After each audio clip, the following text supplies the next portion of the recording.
A while ago, and you probably didn't know this, but giraffes actually started off having really short necks.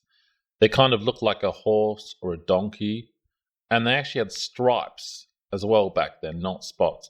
Except they were giraffes, of course, so they still had all the normal giraffe stuff, like they read giraffe comic books and listened to giraffe music, which of course is mostly jazz and Korean pop. One day the chickens put on their yearly competition. Every year was different. One year was who was the scariest duck. Another year was which cat is the best at purring in French. Which fly can eat the most honey? Who is the saddest lion? A lot of tears that year. Last year they had which dog could grow the longest whiskers. It was quite a boring year, but people still supported it and went to the show anyway. Anyway, the competition we're talking about is which giraffe had the longest neck.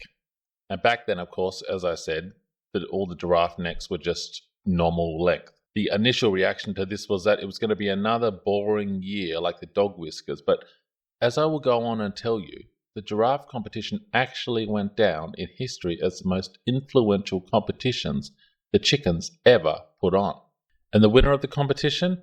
Well, they got a brand new motorbike. And you may think, oh, giraffes can't drive a motorbike. Well, it was a motorbike where giraffes could drive it, and they were made especially for giraffes. Basically, it worked with, well, instead of a motor, it was lots of little guinea pigs running on these kind of wheels, like a hamster wheel. And the driver of the motorbike would sort of tell the guinea pigs, go faster, go slower, speed up, go around the corner, pop a wheelie. Now, of course, as we all know, giraffes can't talk to guinea pigs, can't communicate with them. So they have to have sort of an intermediate animal, which it may be obvious to you, but wasn't obvious to me when I first heard this. And that animal was a rat. So the rat was on the bike as well. There was if you really want to know all the ins and outs of it, basically the giraffe would talk to the rat. Now, rats can't communicate with guinea pigs, of course, but then the rat would talk to a mouse, which would then pass on the information to the guinea pigs. So on these motorbikes, you would have a giraffe riding on the motorbike, and then the giraffe would tell the rat, and then the rat would tell the mouse would tell the guinea pigs, and the guinea pigs would start moving. It would move the bike, which is pretty cool. Sometimes the lag in communication could cause chaos, but most of the time it worked pretty well. So anyway, one of these bikes, the top of the range, the latest ones with all the bells and whistles and the little honky horn to tell people that you're driving up behind them or to let people know that you're outside their house, ready to pick them up. That was what was up for grabs. That was the prize. And you may be thinking, oh, what happens if there's no mouse on the day? Well, the bike doesn't go basically. You can try and convince the guinea pigs to move. Or, you can try and ask the rat to try and convince the guinea pigs. But really, there is such a language barrier and it can get very confusing for the guinea pigs. And also, they've kind of set a standard. We will do what the mouse tells us. But if other animals sort of start, barking orders, they weren't just going to do what they say. It was kind of the principle of the matter. So anyway, that's how the bike works. So back to the giraffe with the longest neck. So basically, all these giraffes were trying to figure out, how do I get my neck long? They all had different ways of going about it. Like some giraffes, they kind of climbed a tree and then nestled their neck in the tree branch and hung from the tree and hoped their body weight would pull down their body and pull their neck, relying on the basic laws of gravity. But that just hurt, so that didn't last very long. Some try to kind of half massage, half acupuncture thing to loosen some of the sorts of muscles and the tendons and the things around the neck. So, they'll be walking down the street and there'll be a giraffe with 6 echidnas strapped against the giraffe neck, trying to, get to the pressure points and tendons and just really release those tight neck muscles. It was a crazy sight to see all these echidnas strapped to giraffes. There were some giraffes that believed in some sort of hot water therapy. So they constantly had hot showers and they would try and lift their head up and stretch it. And they thought the hot showers would help. That didn't really help. Of course, lots of other animals had different ideas of how to help. And it was actually the foxes that said, I've got an idea. And what they actually did, and this may sound crazy, but they did test it on a cat first, and it worked. And back then, it wasn't a big deal in terms of animal testing. They wouldn't just test it on any old cat these days without a heap of ethics approvals and stuff. But back then, things were a bit different. This is also back when pigeons weren't even allowed to use the same public toilets as ducks. So that gives you some kind of indication of what it was like.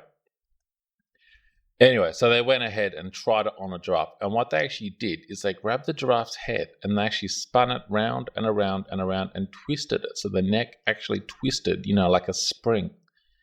So they put the head in a kind of wooden crate thing with big bolts that held the head in place. And then they had these levers to kind of like twist and twist. And they would hold it there for approximately 5 to 10 minutes.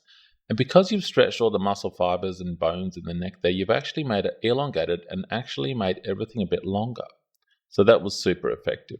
And then they actually realized that if they put a bit of moisturizer on there as well on the outside, they could actually twist the neck, another half twist to get it even more twisted.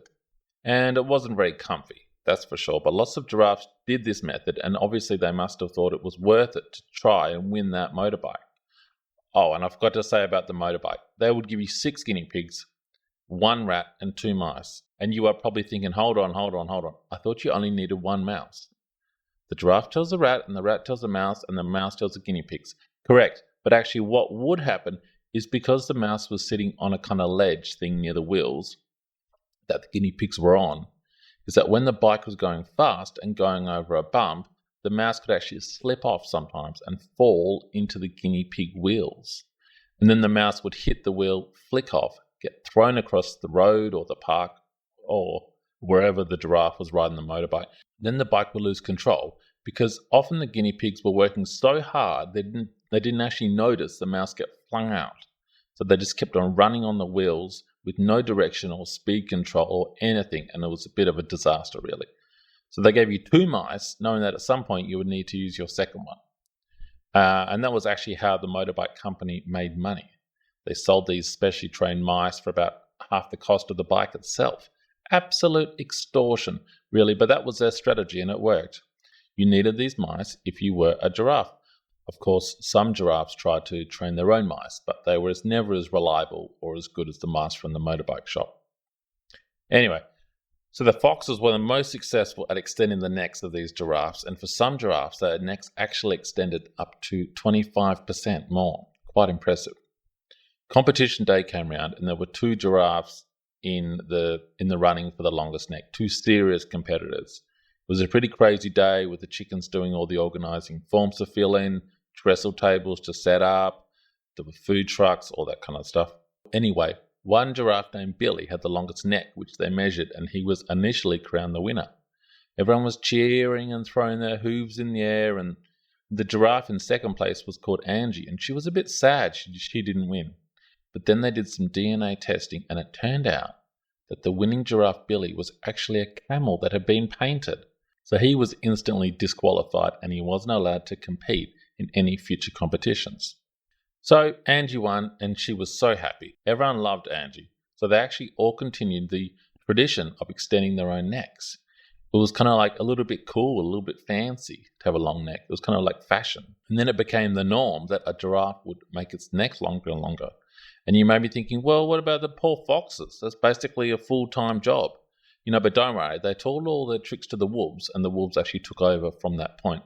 But there are some giraffes that say, no, I don't want to do this. I don't want to do what everyone else does. I want to stand alone. I want to do my own thing. I want to stand up for what I think's right. So some giraffes didn't get their necks lengthened. And you may think, well, in real life, I never see these giraffes with short necks around. But let me tell you, they are out there. And we actually have a separate name for them. We don't actually call them giraffes. You may have heard the word zebra. But a zebra is really just another name for a giraffe that doesn't want his neck long. And a zebra, of course, has stripes, whereas a giraffe has spots. And so the original giraffes all had stripes too. And when you stretch stripes and change your body shape, the stripes break up and you get spots. Quite bizarre, I know, but that's just basic animal physiology. Never has the competition of the giraffes been such a hit and sort of continued on. Most of the other ones have sort of faded out. You don't see pigeons trying, to balance grapes on their beaks anymore. We don't see koalas throwing gumboots. You don't see a snake trying to grow the biggest avocado. So next time you see a zebra, you can think that it's just a giraffe that stood by what they thought was right and didn't want to do what everyone else did. And, maybe that's a lesson for everyone, sticking by what you think is right without going along with the crowd. Maybe that's the way to be happy. Because have you ever seen an unhappy zebra? There you go.